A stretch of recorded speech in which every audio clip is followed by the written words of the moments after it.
Merhaba arkadaşlar. Bugünkü çalışmamızda da sizlerle bu kek ip dedikleri iplerden yani ebruli bir ipten ipimde Yarn Art'ın Flowers ipi, tığ numaram da 3.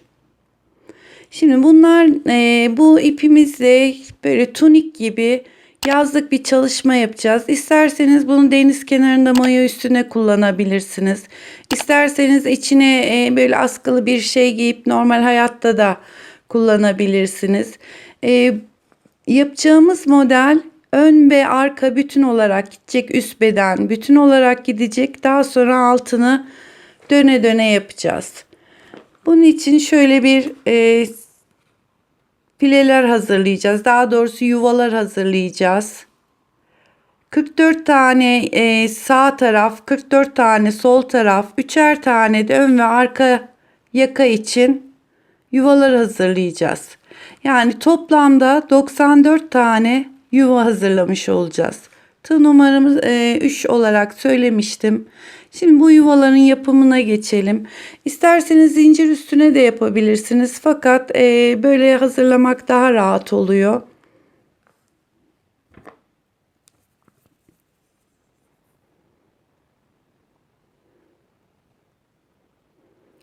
Şimdi 1, 2, 3. İlk başta 4 tane zincir çektim. Tığıma doladım. İlk yaptığım zincirin içine giriyorum.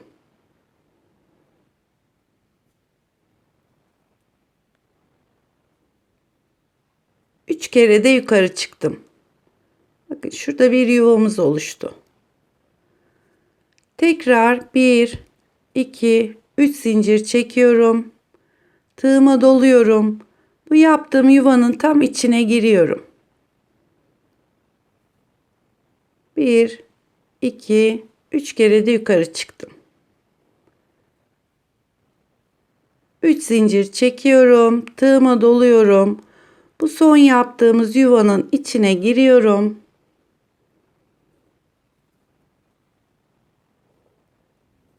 Üç kere de çıktım. Bu şekilde toplamda 94 olana kadar devam edeceğim. Yani 1, 2, 3 zincir. Son yaptığım yuvanın içine giriyorum. 3 kere de yukarı çıkıyorum. Fakat bunu yaparken çok fazla elinizi sıkmayın.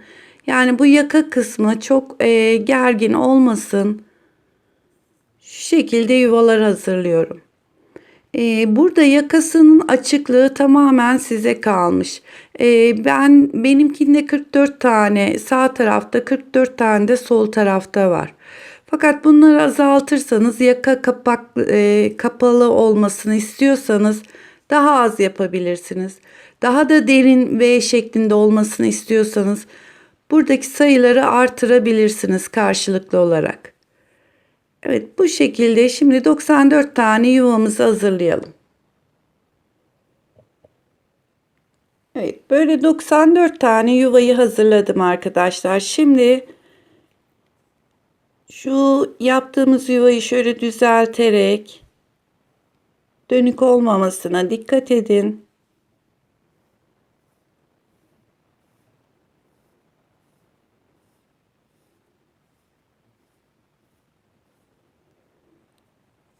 Şöyle düzeltiyorum ve yaptığım ilk yuvanın içine giriyorum.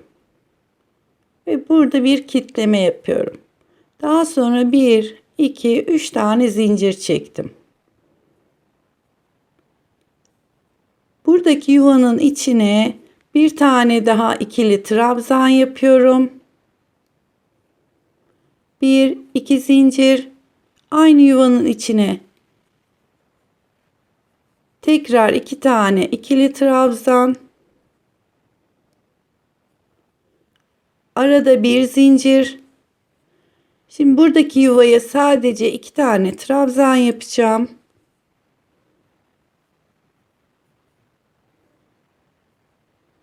Bir zincir. Yanındaki yuvaya da yine artma yerimiz olacak. Burası 2 tane trabzan yapıyorum. 2 zincir. Aynı yuvanın içine tekrar 2 tane daha trabzan. Pardon arkadaşlar. Şimdi diğer aradaki zincirlerimizin hepsi birer zincir olacak. Ve bu arada 44 tane tekli trabzan yapacağız.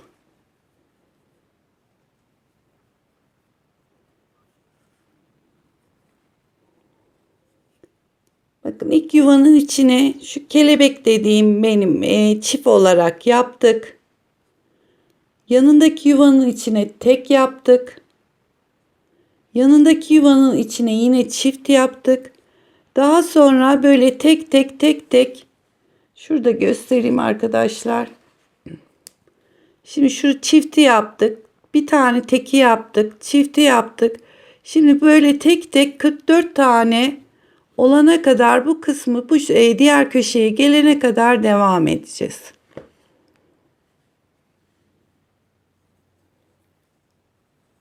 Yani artık buradaki yuvaların içine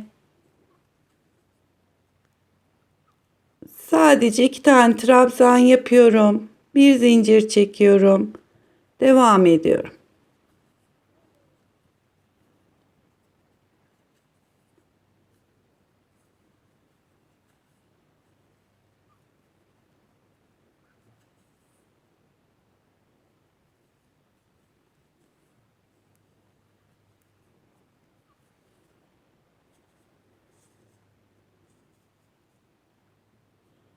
Evet, bu şekilde 44 tane olana kadar devam edelim.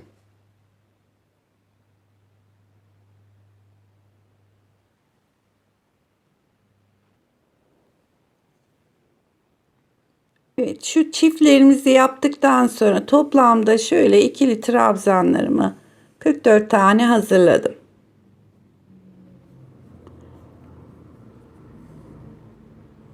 Şimdi buradaki yuvanın içine çift yapacağız. Yani kelebeğimizi yapacağız. 2 tane yaptım. 2 zincir. Tekrar aynı yuvanın içine yapıyorum.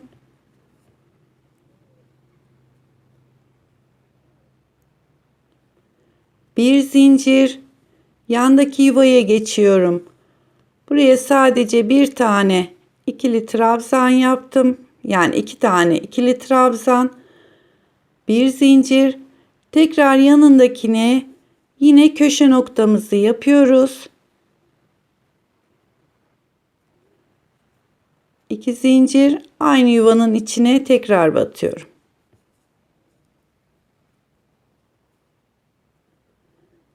Şimdi artık kalan 44 tane tekli trabzanlarımı yapıyorum.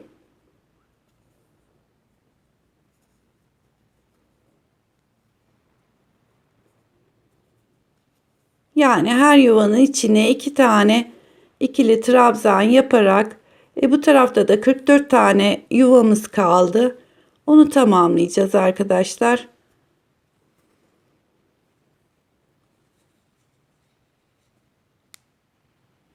Bakın şu diyelim ki burası ön yaka ortamız. Diğer tarafta arka yaka ortamız. Şimdi böyle devam edelim. Buradan kalan yuvalarımızı da tamamlayalım.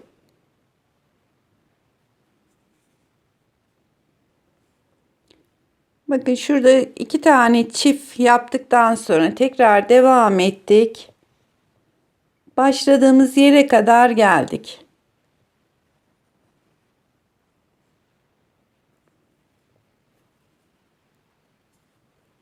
Şimdi son yuvama yapıyorum. Yani bu tarafında 44. dolgusunu yaptım. Yine bir zincir çekiyorum. Bakın yaptığımız ilk çiftimiz var. Onun hemen ilk zincirin tepesine şöyle bir birleştirmemi yaptım. Daha sonra yanındaki trabzanın tepesine ve bir tane de boşluğun içine girerek ipimi yürüttüm. Şimdi 1, 2, 3 tane zincir çektim. Burası çift olduğu için yine çift yapacağız. 2 tane trabzan yaptım. 2 zincir. Bu köşelerin arasında ikişer tane zincirimiz var. Diğer bütün zincirlerimiz birer tane. Şimdi bir zincir. Buradaki yuvanın içine sadece 2 tane ikili trabzan. Bir zincir. Yanındaki boşluğun içine yine tek dolgu yapacağız. Yani tek dediğim 2 tane trabzanımız var. Bir dolguyu 2 tane trabzanlar oluşturuyor. Şimdi tekrar bir zincir. Bakın köşe noktasına geldik. Burada yine kelebeğimizi yapıyoruz.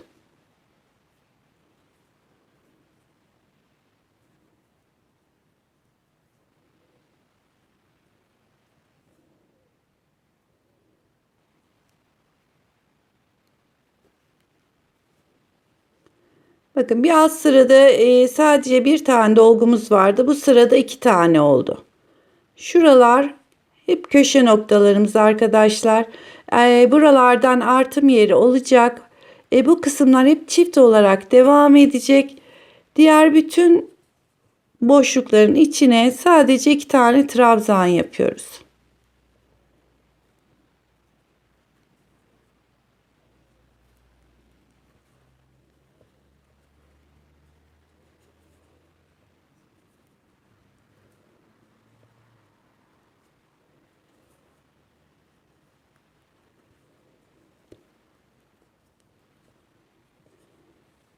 Bakın bu şekilde. Çok kolay bir örnek. Aslında artık bunu kurduktan sonra bu şekilde devam edecek. Hiç yani ilk sırayı tam sayı olarak oturtursanız bundan sonra kendiliğinden büyüyerek gidecek. Şimdi tek tek diğer çiftimize kadar devam edelim.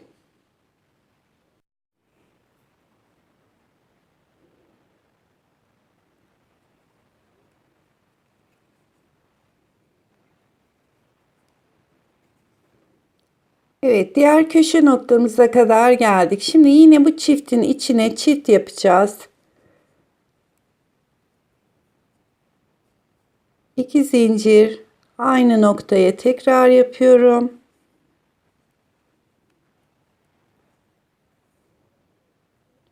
Bir zincir yanındaki boşluğa sadece 2 tane trabzan.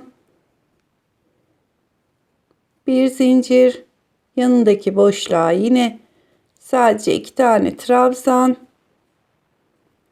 Bir zincir diğer kelebeğimizin ortasına yine çift yapıyoruz. 2 zincir.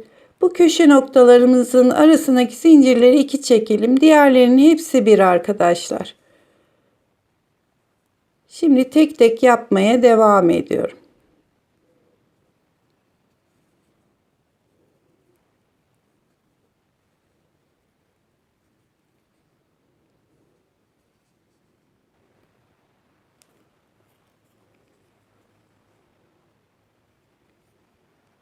Son boşluğumun içine de ikili trabzanımı yaptım 2 tane. Şimdi bir zincir çekiyorum. Yine başlama noktamıza geldik. Şuradaki zincirin tepesine giriyorum ve şöyle kilitliyorum. Ve tekrar yanındakinin içine giriyorum. İçinden geçirdim ve şuradaki boşluğun içine de mutlaka bir tane yapıyorum. Tam boşluğun içine geldik. Burada 3 tane zincirin çekiyorum. Ve sıra başına kelebekle başlıyoruz arkadaşlar. Böylece hiç kaymadan örgümüz devam eder. Çiftimi yaptım. Bir zincir. Aradaki boşluğa 2 tane ikili trabzan.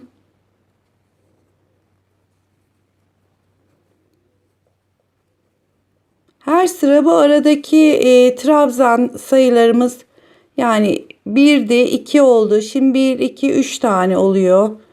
Bu aradan büyüyerek örgümüz devam edecek.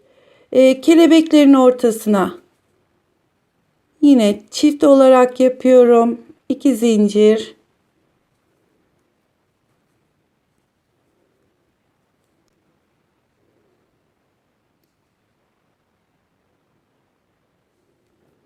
Şimdi artık diğer köşe noktamıza kadar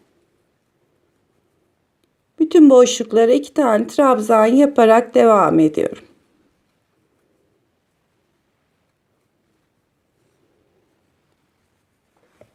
Şöyle bir göstereyim. Şimdi burası şu kısmımız arkadaşlar. Arka yakamız diyelim. Ve böyle devam ediyoruz. Bu kısımda ön ortamız, yani öndeki yaka boşluğumuz. Şurada da 2 tane kelebeğimiz var. Ve 2 tane de burada. Sadece 4 tane köşeden artırma yaparak bunu istediğimiz ebata gelene kadar bu şekilde devam edeceğiz. Yani şuralara ve şuraya çift 1 2 3 4 tane artma noktamız var arkadaşlar. Onun haricindeki bütün yuvalara da tek tek yaparak bunu enini, yani şurası kol omuz kısmı diyelim. Bunu ne kadar istiyorsak o kadar devam edeceğiz.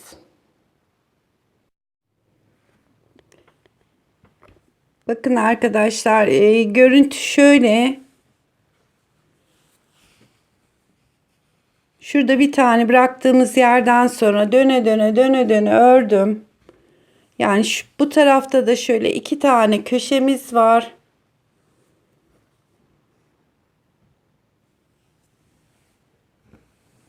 Ve diğer tarafta da aynı şekilde.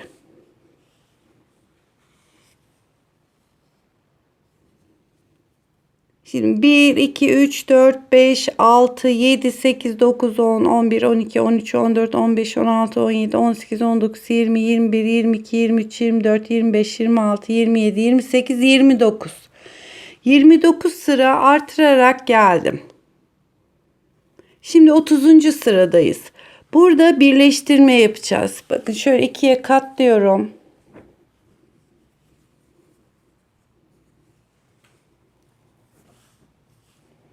Şu kısım kol kısmımız. Diğer böyle V gibi olan yerimizde ön ve arkamız olacak. Yani ekranı tam şöyle sığdıramıyorum ama şu kısımda, yani biri ön parçamız, biri de arka parçamız. Şimdi burada yapacağımız işlem, artık etek kısmına geçeceğiz. Şuradaki iki kenarı birleştireceğiz. Buradaki üçgenden buradaki üçgeni ve etek kısmında dönerek yapacağız. Şimdi 30. sıradayım. Önce şunu şöyle bir katlıyorum.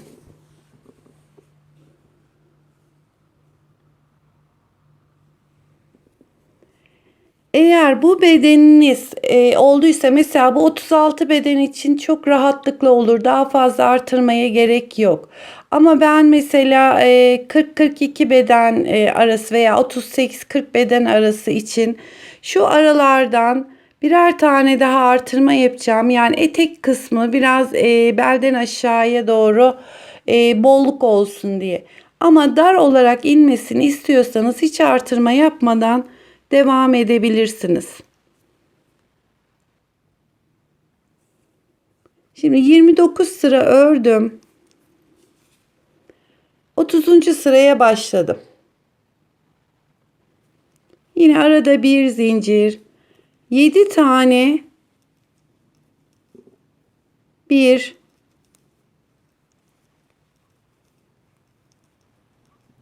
2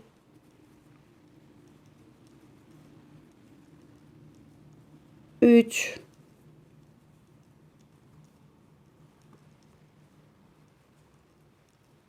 4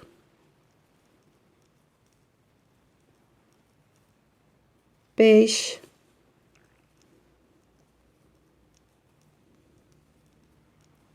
6,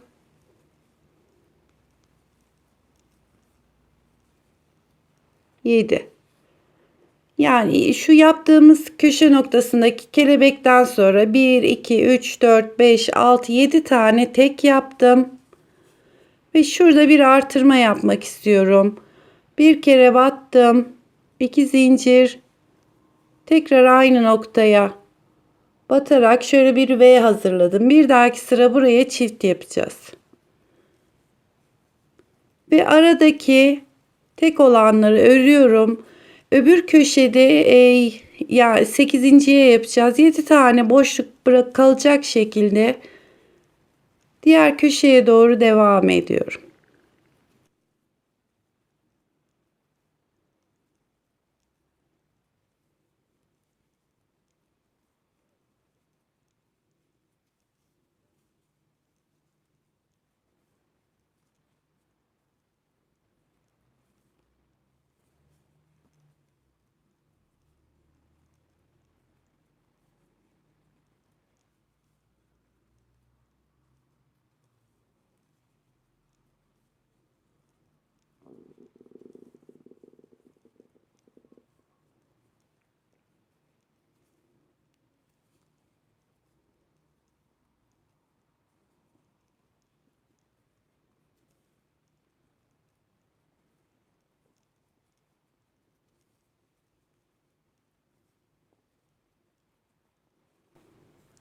Şimdi şuradan bir sayalım. 1, 2, 3, 4, 5, 6, 7, 8. Şuraya çift yapacağız. Buradakine de bir tane tek yapayım. Bir zincir ve buradaki boşluğumuzun içine bir tane yaptım. 2 zincir çektim. Aynı boşluğa tekrar yaparak şöyle bir V oluşturdum. Şimdi 7 tane tek yapıyorum.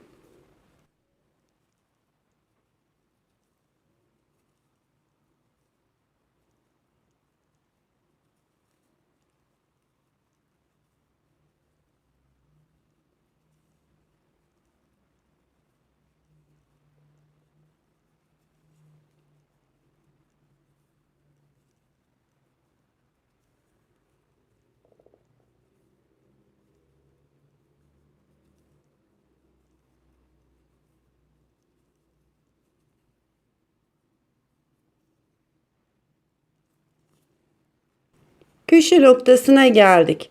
Şimdi buradaki çiftimizin içine yine çift yapıyorum.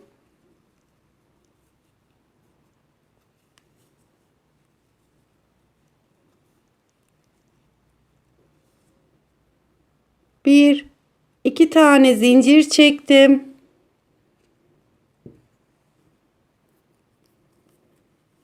Diğer parçanın şu köşe noktasını alıyorum.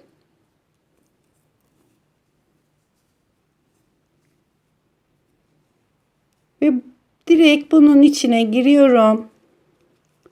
Yine burada köşe noktamızı yapıyoruz. Bir zincir, 7 tane tek.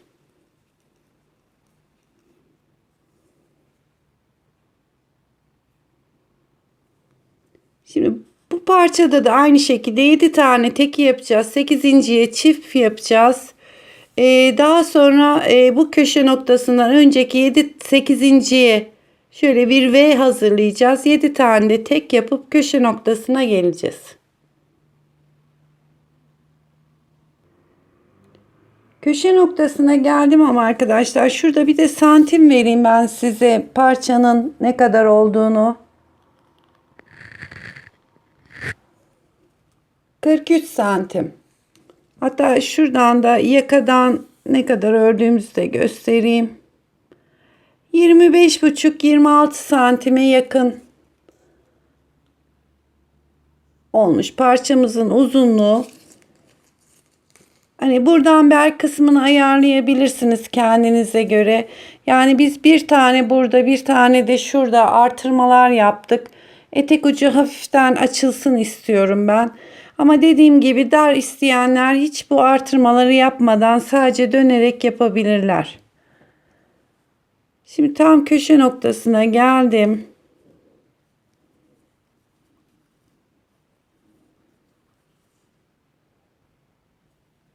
Bir iki zincir çektim. Diğer ilk başladığım noktayı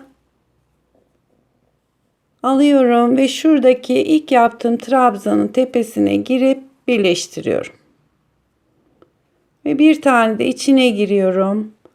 Tekrar iki zincir çektim. Ve burada bu sırada artırma yapmak istiyorum. Bir zincir. Bakın parçamız artık böyle birleşti. Şimdi bu kısmını dönerek yapacağız.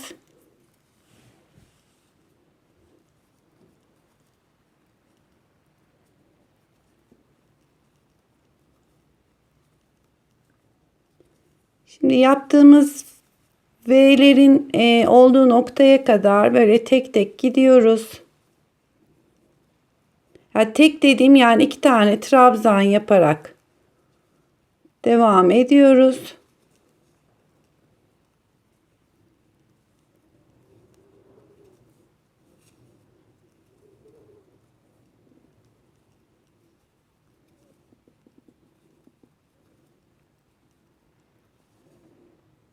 Bakın V'nin ortasına geldik.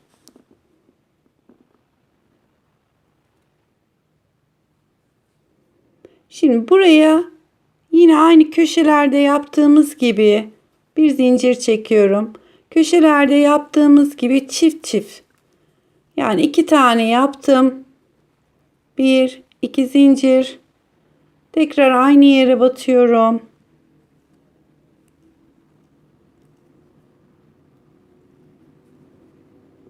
Şu şekilde bir artırma yaptım.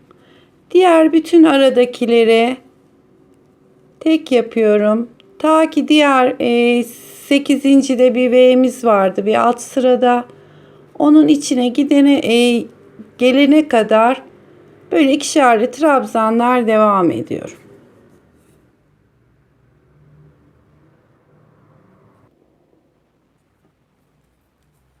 Evet, bu köşedeki V'ye kadar geldim. Yine bunun içine 2 tane trabzan yaptım. 2 zincir. Tekrar aynı boşluğun içine 2 tane daha yapıyorum. Bir zincir çekiyorum. Devam ediyorum. Bu artırmaları arkadaşlar yani dediğim gibi ne kadar bolluğunu istiyorsanız eteğinizin o kadar devam edebilirsiniz. Ben çok fazla yapmayacağım. Birkaç sıra artırdıktan sonra yeterlidir. Daha sonra o yaptığımız kelebeklerin içine de tek tek yaparak hiç artırma yapmadan bütün hepsinin içine tek yaparak devam ederek etek boyu olana kadar yapacağız. Şimdi köşe noktasına geldim. Bakın 2 tane burada kelebeklerimiz var. Şimdi önce bunun içine yapıyorum. 1 2 zincir.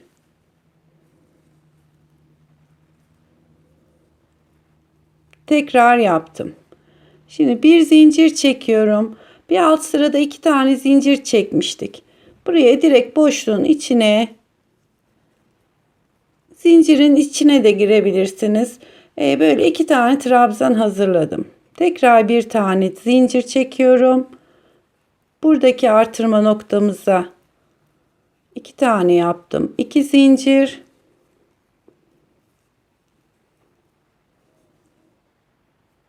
Kelebeğimi tamamladım. Bakın birleşme noktamız da böyle oldu. Şimdi tek tek devam ediyoruz. Şuradaki V'nin içine yine kelebek ve diğer başta da şuradaki V'nin içine kelebeğimizi yapıp ve bu köşenin içine yapıyoruz. Tek yapacağız. Şimdi buraya kadar bir devam edelim. Orada geçişte tekrar göstereyim arkadaşlar, şu şekilde. Sıranın sonuna geldim. Yani şu arada bir artırmamız yaptım. Sondaki köşedeki artırmayı yaptım. Bir zincir çektim. Yine şuradaki iki zincir çektiğimiz yere şöyle iki tane trabzan yapıyorum. Bir zincir ve ilk başladığım noktaya şöyle birleştiriyorum. Ve boşluğun içine girip tekrar bir kitleme yapıyorum. Bir iki zincirle. Bence bu sırada artırmayı yapıp yani şeyden sonra ikinci artırmalarımızı yapıyoruz. Yeterlidir. Ama yine de bir giyip bakmanızı tavsiye ederim. Hani bu ebatı, bu sırayı bitirdikten sonra giyilip bir üstünüze bakın, artırma gerekiyorsa bir sıra daha yapın. Şimdi sıranın sonuna kadar gelince bir denemek gerekiyor arkadaşlar bu tür şeyleri. Orada da bir santim vereceğim.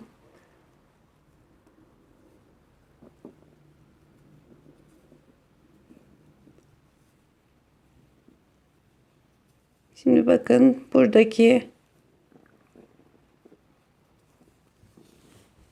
artırma noktamıza geldik. Buranın içine yine çift.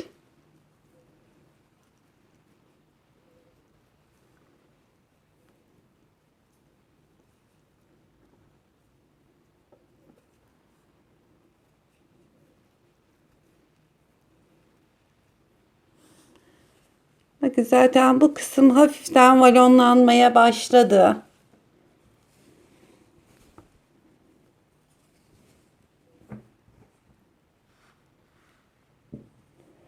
Şöyle yani diyelim ki tam ön bel kısmının orta kısımlarında artışımız var. Bir de köşelerde var. Yani 1, 2, 3, 4 tane bu tarafta, 4 tane de diğer tarafta artırmalarımız var. Bu sırayı da böyle tamamlayalım arkadaşlar. Bakın arkadaşlar, şeklini şöyle bir göstereyim dedim.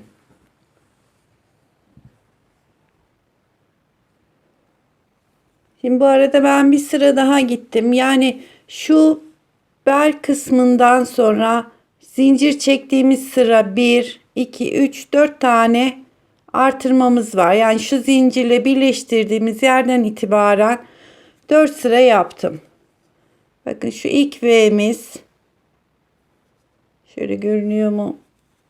İpin tam kırçıllı yerine denk geldi arkadaşlar. Şu ilk V kısmı, sonra bu 1, 2, 3, 4. 4 sıra yaptım. Bundan sonra artırma yapmayacağım. Bence bu yeterli. Ama dediğim gibi kendinize kontrollü giyerek bir sıra daha artırma yapabilirsiniz. Şimdi şu kısımda da bir santim vermek istiyorum.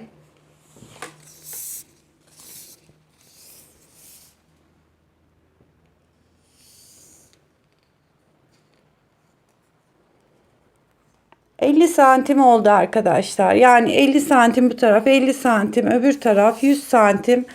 Bu da yeterli bolluktadır. Ama daha bol isteyenler dediğim gibi yani bir iki sıra daha yapabilirler.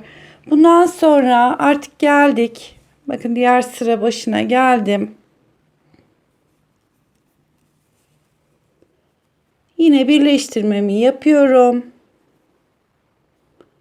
Boşluğun içine girdim, kilitledim. Bir iki zincir çekiyorum.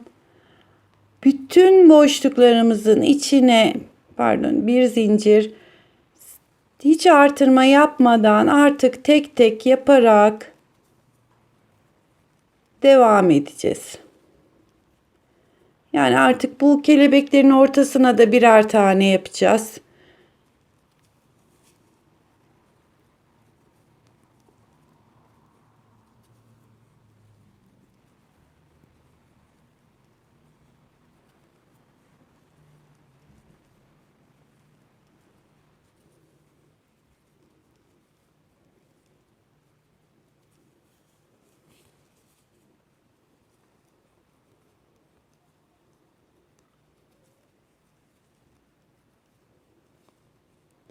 Şuradaki artırma noktasını da göstereyim arkadaşlar.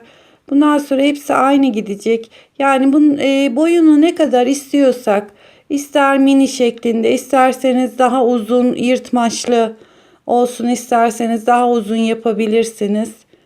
Hep böyle devam ediyor. Şimdi kelebeğin ortasına geldim. Artık artırma yapmıyorum. Buraya da sadece 2 tane yaptım. Bir zincir çekip devam ediyorum. Evet, bütün sıraları böyle tek tek yaparak istediğimiz boy olana kadar devam ediyoruz.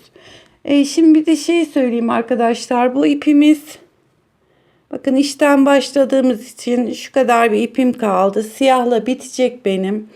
Eğer yeterli boyda olmazsa diğer ipin dış tarafından başlayacağım, siyah kısmından tam tersi yönde gidecek. Yani renk ayarlamasını buraya kadar zaten daha bir ipim bitmedi. Bakın renkleri de çok güzel çıktı. Bu şekilde tam yaz renkleri. Etek kısmını da siyahla bitiyor. Eğer yeterli uzunluğa gelmezse dediğim gibi diğer ipin dış tarafından başlayarak tam tersi yönde gideceğim. Evet arkadaşlar, etek kısmını bitirdim. İpim şuralarda bitti. Diğer ipin de dışından yine siyahından başlayarak devam ettim. Tersine gittim. Burada etek boyunu tam şu artırma yerinden sonra 35 santim kadar ördüm. Ama tabii dediğim gibi yani bu boyunu tamamen daha kısa veya daha uzun yapabilirsiniz. Şimdi şu yan tarafta bir açıklık kısmımız var. Kol altı yani. Burayı biraz kapatmak istiyorum. Dileyen arkadaşlar böyle kordon yapıp şuradan çapraz ipler de geçirebilir. Ben tığla şimdi bunu karşılıklı şöyle, yani bir şuradan bir şuradan bir şuradan bir karşısından alarak tığla birazcık kapatmak istiyorum. Şöyle ipime bir zincir çektim. Tam ortaya yaptığımız bir çubuk var. Trabzanlar var 2 tane. Onun yanındaki yere ipimi bağlıyorum. Ve bir zincir de burada çektim. Daha sonra bu yaptığımız tam çubuğun ortasına giriyorum. 2 tane trabzan yapıyorum. Bir zincir çekiyorum. Yine tam karşılığına şöyle eklememi yapıyorum. Tekrar bir iki zincir çekiyorum. Bir üstteki boşluğa geçiyorum. Ve burada bir zincir çekiyorum. Şimdi de bu yaptığımız 2 tane trabzanın tam ortasına batıyorum. 2 tane trabzan yaptım. Bir zincir çekiyorum. Karşısındaki boşluğa giriyorum. Bir iki zincirle yukarı çıkıyorum. Bir üstteki boşluğa. Ve bir zincir çekiyorum. Tekrar dönüyorum. Son yaptığımız trabzanın tam ortasına girdim.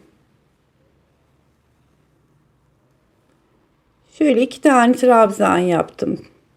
Arada bir zincir çekiyorum. Sıradaki boşluğun içine girdim. Bir iki tane zincir çekiyorum. Bir üst sıraya çıkıyorum. Ve bir zincir çekip dönüyorum.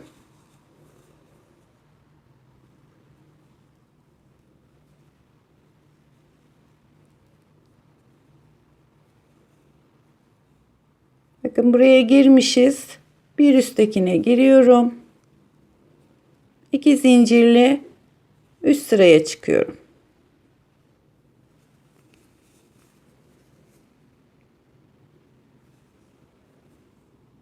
Yine yaptığımız trabzanın 2 trabzanın arasına giriyorum. 2 tane trabzan yaptım. Bir zincirle bir üstteki boşluğa Tamamlıyorum. Yine yukarı çıkıyorum. Bu pardon, şurada bir zincir. Buradaki açıklığı istediğiniz kadar yapabilirsiniz arkadaşlar. Yani koluna kadar, altına kadar çıkmak istiyorsanız bu şekilde iki zincirle yukarı çıkıyorum.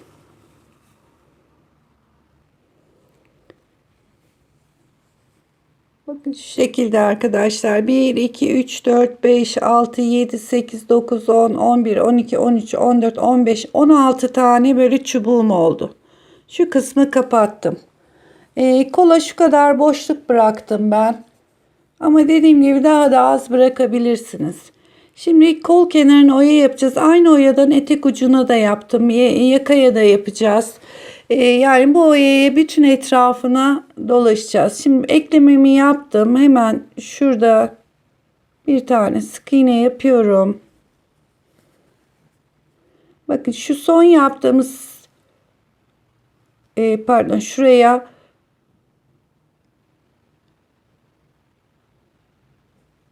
girdim.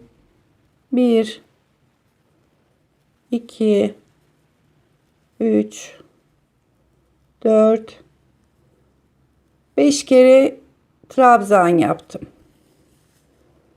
Şimdi bu yanındakini atlıyorum. Şuraya girdim. Bir yanındaki buraya sık iğne ile girdim. Bir yanındaki boşluğa yine 5 tane.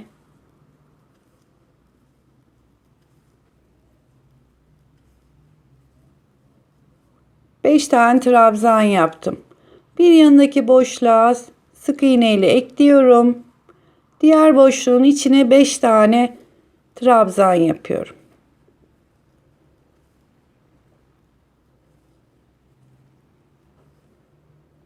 Yanındaki boşluğa sık iğne ile girdim. Bir yanındakine 5 tane trabzan.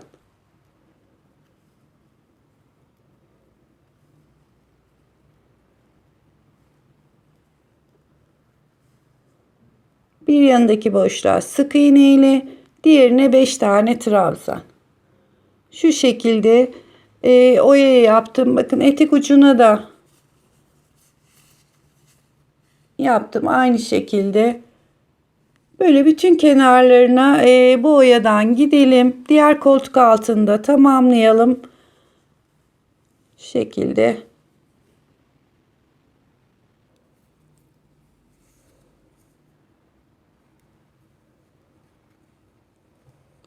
Evet, şuraya son bir tane daha oyamızı yapıyoruz.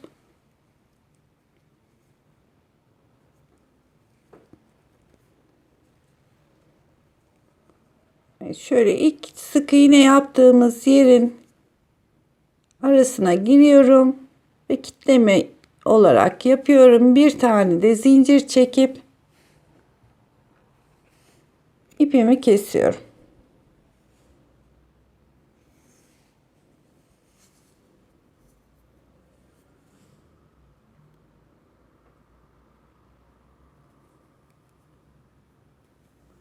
Şu iplerimizi de şöyle aşağıya doğru saklayalım arkadaşlar.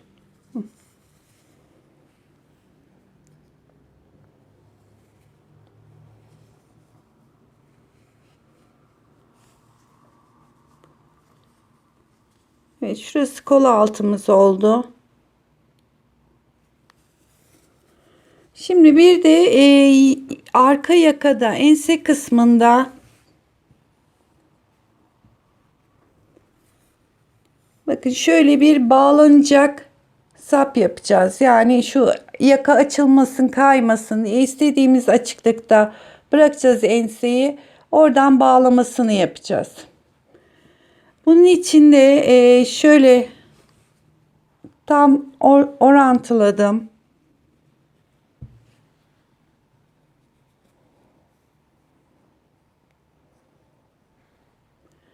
Şurada bir tane bırakıyorum.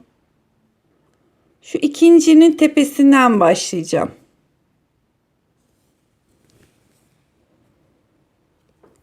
Yine renklerinize dikkat ederek başlarsanız arkadaşlar, burası kırmızı olduğu için kırmızıyla başlıyorum. İpimi kilitledim. 2 tane zincir çektim. Hemen yanındaki boşluğun içine girdim. 2 de çıkıyorum. 2 zincir çekiyorum. Bu yaptığım boşluğun içine giriyorum. Böyle minik minik kalın zincir şeklinde görünen kutucuklar hazırlıyoruz. Yine yaptığım boşluğun içine giriyorum. 2 de yukarı çıkıyorum. 1 2 zincir. Son yaptığım boşluğun içine giriyorum.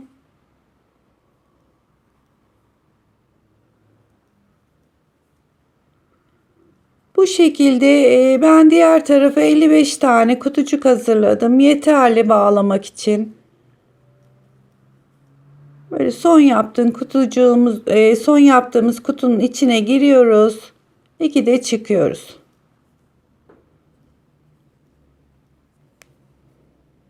Bu şekilde 55 tane kutu, böyle minik minik kutuları hazırlayalım. Evet, karşılıklı 2 tane kordonlarımızı yaptık. Burası arkadaşlar ense kısmı.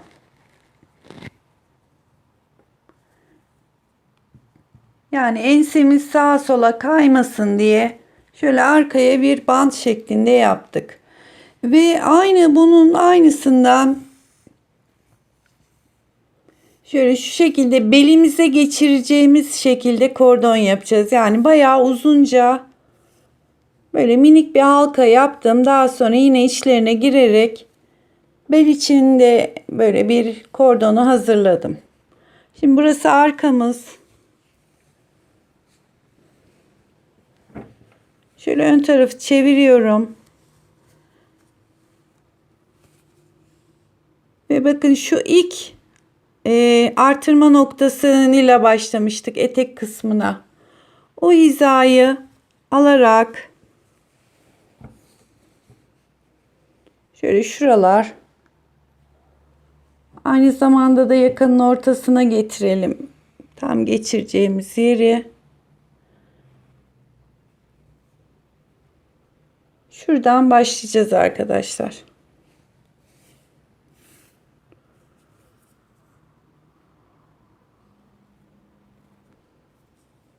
Şöyle kordonu geçirdim. Ve şöyle ikişer tane alarak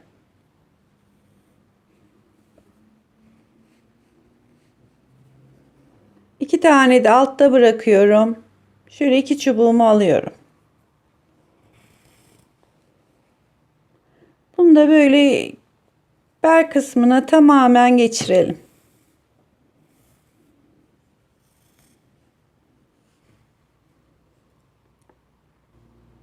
Evet arkadaşlar, belini de geçirdim şu şekilde. Bunu belimizde istediğimiz kadar büzeceğiz. Şekilde. Yani isteyen buraya zincir de çekip şöyle bel için zincirden de yapabilirsiniz. Böyle kordon şeklinde de yapabilirsiniz. Hatta uçlarına püskül de takabilirsiniz arkadaşlar.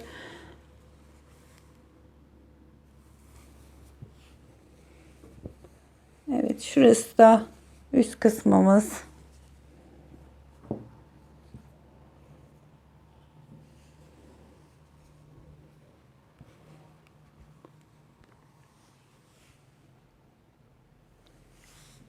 Bunu günlük mesela askılı bir şeylerin üstüne de giyilebilir arkadaşlar. Yani elbise olarak da kullanabilirsiniz. Deniz kenarında sadece mayo üstüne de kullanabilirsiniz. Plaj elbisesi olarak.